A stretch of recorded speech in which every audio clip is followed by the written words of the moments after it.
মাটি দিয়ে আধুনিকতার ছোঁয়া এবং ঐতিহ্যের সংমিশ্রণে তৈরি এক অনন্য কুকার এবার পৌঁছতে চলেছে প্রধানমন্ত্রী নরেন্দ্র মোদীর মন কি বাত অনুষ্ঠানে। এই কুকারের তথ্য প্রধানমন্ত্রীর দপ্তরে পাঠানোর উদ্যোগ নিয়েছেন রাজ্যের মন্ত্রী রতনলাল নাথ। মোহনপুরে হরিণখোলা পঞ্চায়েতের বাসিন্দা তুলসী রুদ্রপাল এই অভিনব মাটির কুকার তৈরি করেছেন, যেখানে রয়েছে আধুনিক প্রযুক্তির সুবিধা, আবার কখনো রয়েছে আমাদের চিরাচরিত মাটির শিল্পের ঐতিহ্য। এই কুকারের মাধ্যমে যেমন স্বাস্থ্যসম্মত রান্না সম্ভব, তেমনি পরিবেশ বান্ধব এই উদ্যোগে রাজ্যের স্বনির্ভর নারীদের কাজকেও জাতীয় স্তরে তুলে ধরবে বলে আশাবাদী সংশ্লিষ্ট মহল।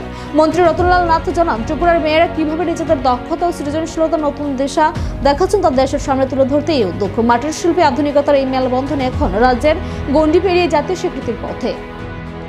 নতুন চেতনা, নতুন জাগরণ, নতুন চিন্তাধারা, নতুন উদ্যোগ, নতুন দিশা, নতুন স্বপ্ন, নতুন উপলব্ধি।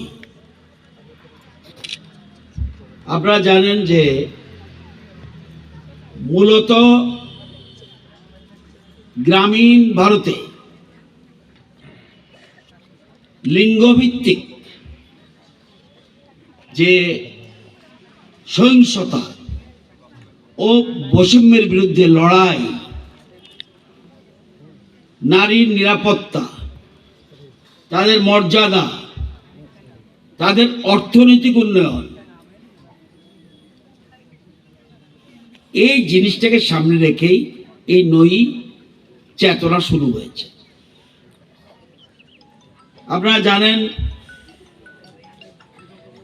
নজরুল ইসলাম বিখ্যাত কবি, উনি লিখেছিলেন, বিশ্বের যা কিছু মহান সৃষ্টি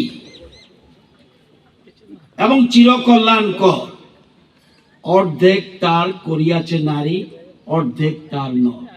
অর্থাৎ পুরুষ অর্ধেক সৃষ্টি করেছে আর মহিলা অর্ধেক সৃষ্টি করেছে।